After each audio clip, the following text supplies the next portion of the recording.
오늘의 주요 뉴스입니다. 인공지능 기본법이 시행되면서 법률 상담 등을 제공하기 위한 지원 데스크가 문을 열었습니다.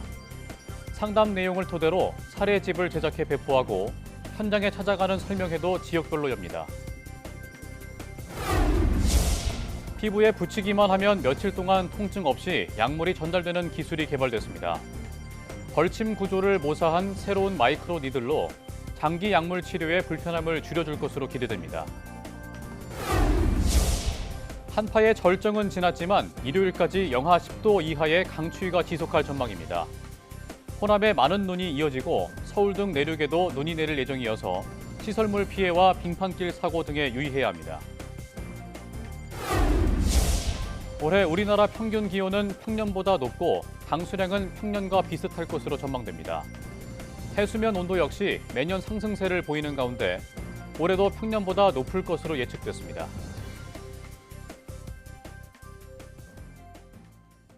여러분 안녕하십니까? 사이언스투데이 시작합니다. 과학기술정보통신부가 인공지능 기본법 시행에 맞춰 기업의 법률 컨설팅과 기술 자문을 지원하기 위해 인공지능 기본법 지원 데스크를 열었습니다. 서울 송파구 IT 벤처타워에 마련된 지원 데스크는 법률과 제도, 기술 분야 전문 인력들이 상담하고 안내하며 평일 기준 72시간 내 회신을 목표로 하고 있습니다. 또 상담 내용을 토대로 질의응답 사례집을 제작해 기업들에 배포하고 현장에 찾아가는 설명회도 지역별로 열 계획입니다. 생성형 인공지능이 소프트웨어 개발 현장에 얼마나 많이 쓰이고 있는지를 정량적으로 보여주는 연구 결과가 나왔습니다. 오스트리아의 복잡계 과학 커브 연구진이 각국의 파이썬 코드 3천만 건을 분석한 결과 AI의 도움을 받은 비율은 미국이 29%로 가장 높았고 프랑스 24%, 독일 23%, 인도가 20%, 러시아 15%, 중국이 12%로 나타났습니다. 연구팀은 코드가 언제 만들어지고 어떻게 변화했는지를 살펴보고 별도로 학습시킨 판별 모델을 활용해 생성형 AI가 코드를 만드는 데 쓰였는지를 가려냈습니다. 특히 2024년 말 기준 미국에서 새로 만들어진 코드 10개 중 3개는 AI의 도움을 받은 것으로 2022년과 비교하면 약 6배나 늘어난 수준이라고 설명했습니다. 피부에 붙이기만 하면 며칠 동안 통증 없이 약물이 전달되는 기술이 개발됐습니다. 벌침 구조를 모사한 새로운 마이크로 니들로 장기 약물 치료의 불편함을 줄여줄 것으로 기대됩니다. 권석화 기자가 보도합니다. 국내 연구팀이 벌침 모양을 본떠 만든 유연 나노섬유 마이크로 니들입니다. 이 니들은 백신이나 약물을 피부로 보내는데 기존 제품들은 대부분 딱딱한 고체 형태라 오래 붙이고 있기 어려웠습니다.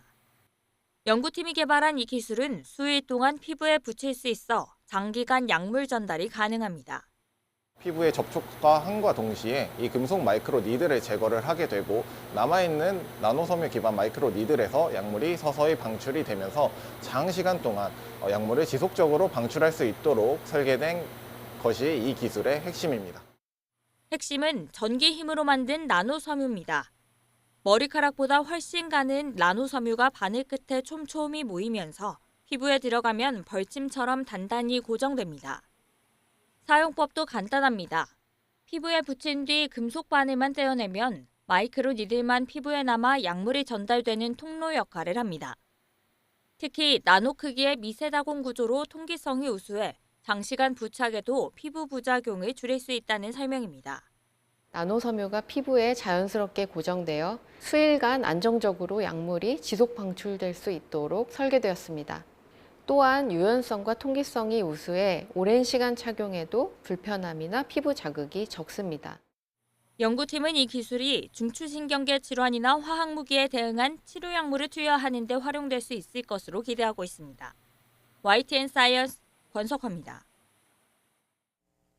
중국의 민간 기업이 자국 최초의 상업용 유인 우주선 시험 캡슐을 공개하고 오는 2028년 첫 비행에 나선다고 밝혔습니다. 중국의 우주산업 스타트업인 인터스텔라는 상업용 유인 우주선 찬웨저 1호의 실물 크기 실험 모듈을 공개했습니다. 업체는 공개된 모듈의 착륙 완충 시스템에 대한 종합 검증 테스트를 마쳤다며 영상도 공개했습니다. 이어 해당 기술은 일론 머스크 테슬라 최고 경영자가 이끄는 스페이스X, 아마존 창업자 제프 베이조스가 설립한 블루 오리진에 이어 세 번째로 보유하게 된 것이라고 설명했습니다. 인터스텔라는 2028년 첫 유인 비행을 예고하면서 티켓 가격을 300만 위안, 우리 돈으로 약 6억 3천만 원으로 책정했습니다. 미국 스타링크 위성과 중국 위성 간 충돌 회피 기동이 잦아 대책 마련이 시급하다고 홍콩 사우스 차이나 모닝포스트가 미국 스타링크 자료를 인용해 23일 보도했습니다. 보도에 따르면 스타링크 운영사로 일론 머스크가 창업한 스페이스X는 지난해 12월 31일 미 연방통신위원회에 제출한 보고서를 통해 같은 해 6월 1일부터 11월 30일까지 자사 운영 위성들이 근접 물체를 피하려고 14만 8,696번의 충돌 회피 기동을 했다고 공개했습니다. 보고서는 이 기간에 스타링크 위성의 궤도 조정을 야기했던 상위 20개 우주 물체 가운데 7개가 중국발이었고 이로 인해 모두 3,732번의 궤도 조정을 했다고 전했습니다. 스페이스X의 문제 제기로 중국 당국이 조사에 착수했으나 아직 결과를 발표하지 않고 있습니다.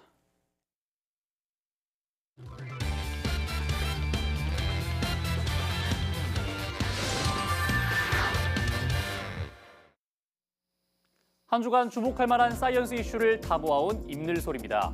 오늘은 건강을 주제로 가져왔습니다. 최근 전자담배 소비량이 크게 늘었는데요. 일반 담배보다 비교적 덜 해로울 것 같다는 인식 때문에 대안처럼 선택되는 경우가 많습니다. 하지만 전문가들은 전자담배도 일반 담배만큼 해롭다고 경고합니다. 전자담배에서 나오는 하얀 기체는 담배 냄새를 제거하고 향을 입혔지만 실제로는 니코틴과 중금속, 발암 물질이 섞인 에어로졸입니다. 전자담배 에어로졸에서는 연초에는 없던 80여 종 이상의 새로운 화학 물질이 확인되기도 했는데요. 또 가열 코일에서 용출되는 미세 금속 입자는 폐포 깊숙이 침투해 만성 염증 반응을 유발할 수 있습니다. 전자담배 에어로졸에는 포름알데히드, 아세트알데히드와 같은 발암 가능 물질, 그리고 니켈이나 크롬 같은 중금속이 포함될 수 있어서 반복적인 노출 시 폐 기능 저하와 만성 폐쇄성 폐질환 위험 증가와 관련이 됩니다. 이런 점에서 전자담배를 안전한 대안으로 보기는 어렵습니다. 결국 어떤 담배가 덜 해로운지를 고를 게 아니라 모든 형태의 니코틴을 끊는 것, 완전한 금연이 유일한 해답입니다. 니코틴 중독은 개인 의지만으로 끊기 어려워 금연 클리닉 상담과 약물 치료 같은 전문적인 도움을 받는 것이 효과적입니다. 다음 소식은 담배만큼이나 중독성이 있는 술입니다. 국내 연구팀이 성별에 따라 통풍 위험을 높이는 술의 종류가 다를 수 있다는 연구 결과를 내놨습니다. 지난 2011년부터 2016년까지 성인 17,000여 명의 혈청 요산 수치를 분석한 결과인데요. 남성의 경우 소주를 마실수록 요산 수치가 가장 크게 증가했고 적은 양의 음주에서도 위험이 커지는 경향이 확인됐습니다. 반면 여성은 맥주가 요산 수치 상승을 강하게 부추겼습니다. 또 여러 주종을 섞어 마시는 경우 남녀 모두에서 요산 수치가 더 높아지는 경향이 나타났습니다. 연구팀은 성별에 따라 요산 수치 변화의 차이가 있었지만 통풍을 예방하기 위해서는 주종을 가리지 않고 음주량 자체를 줄이는 것이 가장 중요하다고 강조했습니다. 주종과 상관없이 음주량이 늘수록 요산 수치가 증가하기 때문에 안전한 술은 없습니다. 그렇지만 삼겹살이나 소고기 같은 고단백질 안주를 피하고 이제 같은 양이라도 술을 천천히 마시고 또 중간에 수분을 계속 섭취를 해주시는 게 도움이 됩니다. 결국 담배든 술이든 덜 해로운 선택을 찾는 데 고민할 게 아니라 얼마나 어떻게 줄일 수 있을지를 고민하는 게 현명하다고 전문가들은 조언합니다. 지금까지 사이언스 이슈 다 모아온 입늘소리였습니다.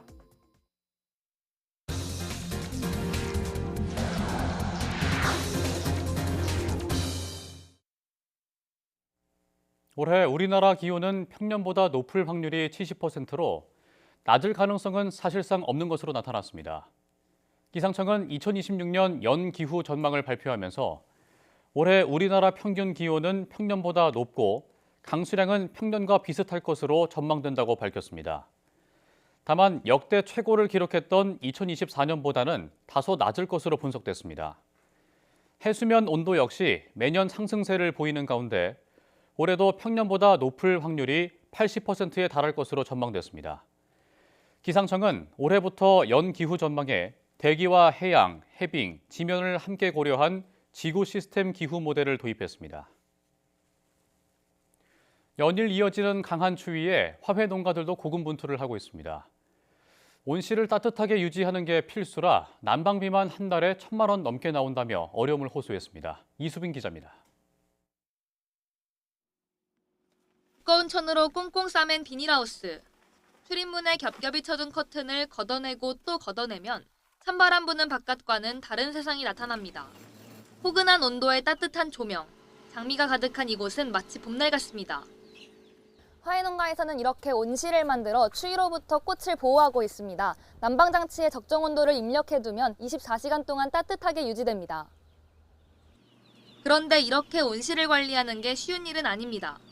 조금만 온도가 내려가도 꽃 수확량이 줄거나 심하면 죽어버리기 때문입니다. 출입구 근처 꽃들은 간혹 맞는 찬바람에도 벌써 시들시들합니다. 온도가 너무 낮기 때문에 하루 종 밤 사이에 계속 난방을 해도 온도를 1도만 내려도 꽃이 썩는 품종들이 있기 때문에 그로 인해서 좀 어려움을 겪어서. 이렇다 보니 요즘 화훼농민들의 가장 큰 고민은 난방비입니다. 지난 한 달 사이 1,000평짜리 장미농원에서 난방비만 1,200만 원이 나왔습니다. 지난 겨울에는 최대 800만 원 정도였는데 한파가 심해지고 농사용 전기요금도 오르면서 부담이 더 커진 겁니다. 힘들지요, 당연히. 이게 겨울에는 전부 이렇게 난방을 하는데 전기세가 갑자기 많이 작년부터 올라버려가지고. 꽃을 보면 웃음이 나지만 난방비 생각에 마음이 무겁다는 화훼 농민들. 혹독한 추위가 얼른 지나가기만 기다리고 있습니다. YTN 이수빈입니다. 두바이 쫀득 쿠키, 이른바 두쫀쿠가 화제를 모으면서 품절 대란이 벌어지고 있습니다. 뜨거운 인기에 유통업계도 흐름에 동참하고 나섰는데요. 수요가 급증하면서 원재료 가격도 심상치 않게 오르고 있습니다. 오동건 기자가 보도합니다. 피스타치오와 카다이프로 섞은 재료에 달콤한 마시멜로가 더해지면 겉은 쫀득, 속은 바삭한 두바이 쫀득 쿠키가 완성됩니다. 또 이 두바이 초콜릿이라는 카테고리와 또 1세대 쫀득 쿠키라는 거를 좀 결합을 해보고 싶다는 니즈가 있어서 요거를 좀 시도를 해봤고요. 중동식 반죽을 활용한 이 쿠키는 SNS를 통해 빠르게 확산했는데 소비자들의 뜨거운 반응을 얻고 있습니다. 너무 달다 싶었는데 근데 먹으면 먹을수록 약간 단맛에 익숙해져서 좀 더 찾게 되는 것 같아요. 바삭함과 고소함을 동시에 느낄 수 있는 식감에 매장마다 품절과 대기줄이 이어지고 있습니다.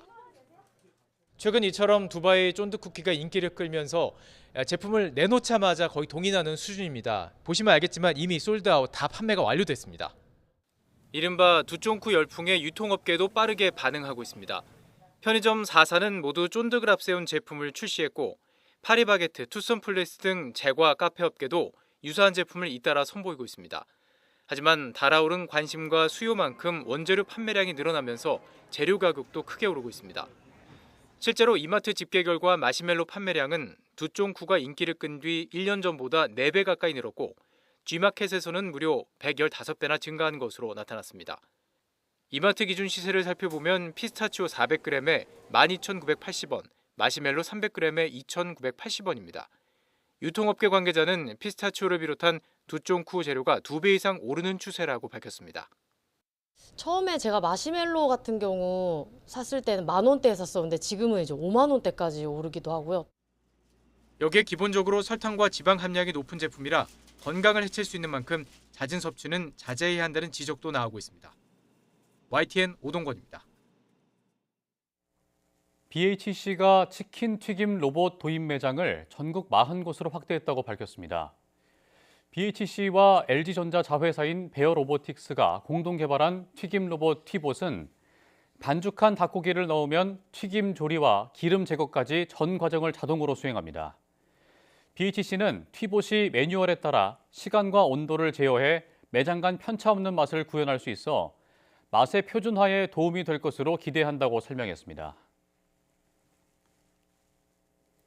현대자동차가 휴머노이드 로봇 아틀라스를 공개한 파장이 노사 갈등으로 번지고 있는데요. 화면 보시겠습니다.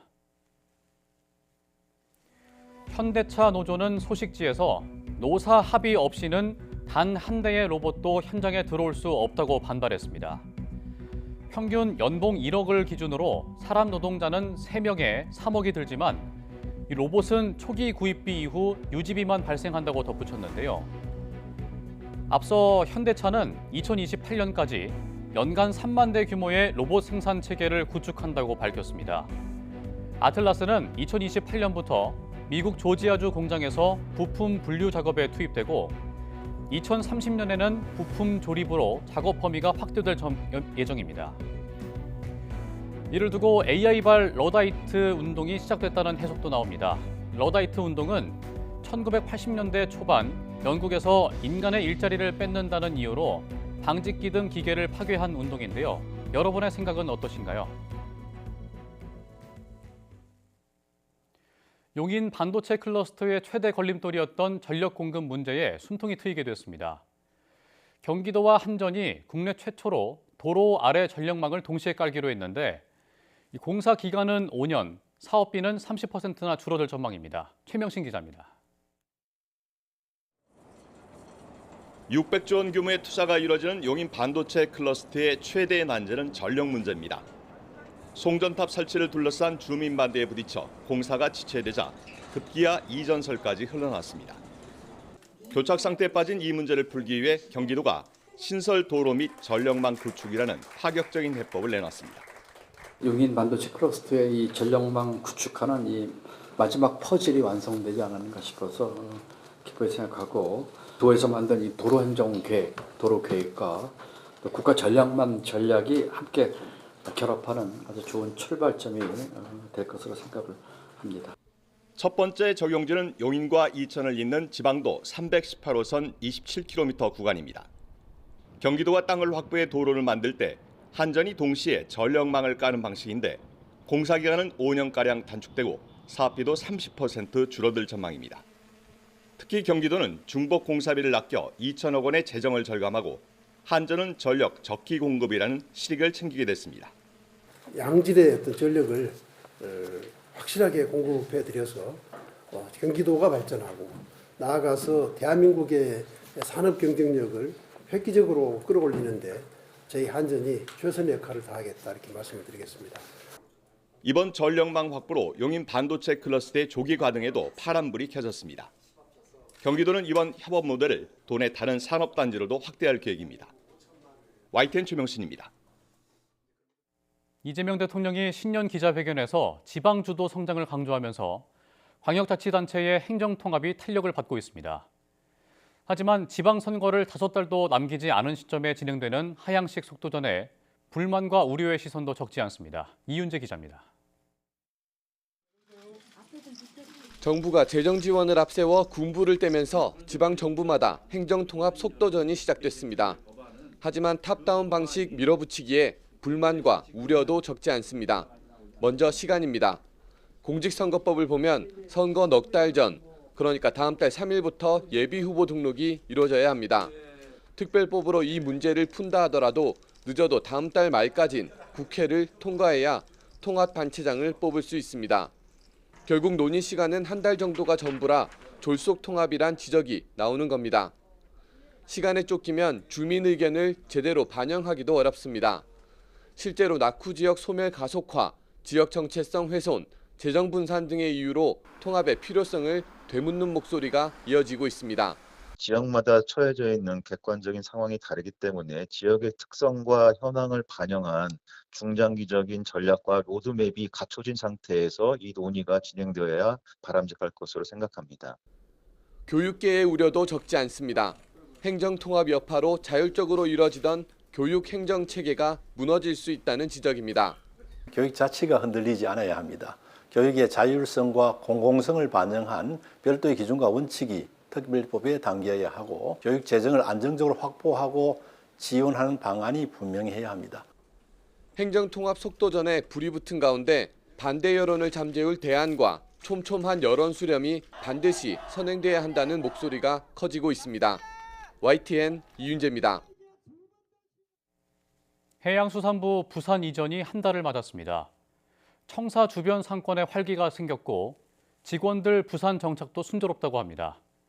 상인과 해수부 직원의 이야기를 차상은 기자가 들어봤습니다. 점심시간이 되자 해양수산부 직원들이 청사 밖으로 줄지어 나옵니다.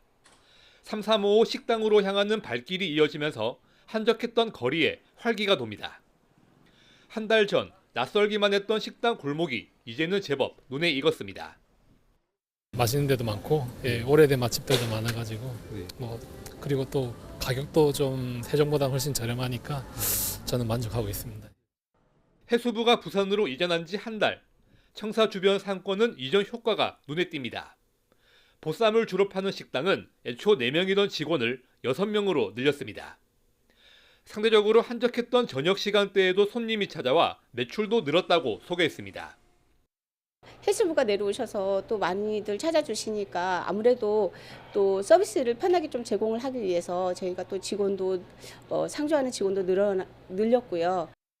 800명 넘는 해수부 직원들 덕분에 식사 시간 유동 인구가 크게 늘면서 경쟁이 치열했던 카페 점주도 숨통이 트였다고 말했습니다.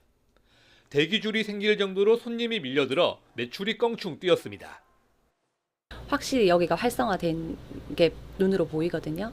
그리고 매출도 확실히 점심에는 전보다 한 2배 정도는 증가한 것 같습니다. 해수부 직원들 사이에서는 수십 개 식당 정보가 정리된 맛집 목록이 공유되고 있습니다. 추천 메뉴를 비롯해 이른바 가성비와 단체 자리 여부 등 알짜배기 정보가 가득합니다. 국가 정책이라는 이유로 일터와 주거지까지 통째로 옮기는 불편을 겪었지만 부산 생활이 걱정한 것보다 나쁘지 않다는 의견도 나옵니다. 처음 내려오는 것보다는 그래도 좀 많이 안정된 지금 생활을 하고 있고 직원들이 만족도도 조금 점점 나아지는 것 같아요. 부산에 대한 인식이 좀 더 나아졌다 생각하시면 될 것 같아요. 기대와 걱정 속에서 세종에 있던 정부 부처를 다른 지역으로 옮긴 첫 사례. 해수부가 순조롭게 부산에 정착해 좋은 선례가 될지 앞으로도 관심이 쏠립니다. YTN 차상입니다. 고용노동부는 지난해 5만 2천여 곳이던 노동산업안전 감독 대상 사업장을 올해 9만 개소로 늘린다고 발표했습니다.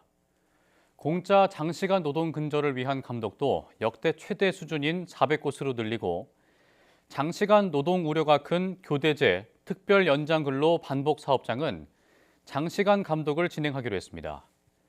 특히 중대재해 예방 차원에서 전조가 보이는 사업장에 대해 중상해재해 감독을 신설하고 현장 위험이 지속할 것으로 판단된 사업장은 개선이 확인될 때까지 반복 감독할 계획입니다. 또 감독에서 적발된 법 위반 사항에 대해서도 단순 시정 지시 대신 사법 처리나 행정 처분을 원칙으로 해 적발되면 그때 고치면 된다는 안일한 인식을 뿌리 뽑겠다고 밝혔습니다. 겨울 식중독으로 불리는 노로바이러스 감염증이 10주 연속 증가해 방역당국이 비누 손 씻기 같은 위생수칙을 지켜달라고 당부했습니다. 질병관리청은 노로바이러스 감염증 신규 환자 수가 지난해 11월 첫 주 70명에서 이달 셋째 주 617명으로 10주 만에 9배 가까이 증가했다고 밝혔습니다. 특히 0세에서 6세까지 비중이 51%를 넘어 어린이집과 유치원 등 집단 생활을 하는 영유아를 중심으로 감염이 확산하는 상황입니다. 방역당국은 노로바이러스 감염력이 아주 강하고 재감염 우려도 큰 만큼 감염자는 증상이 사라진 뒤 이틀까지 등원이나 등교, 출근을 자제해야 한다고 강조했습니다.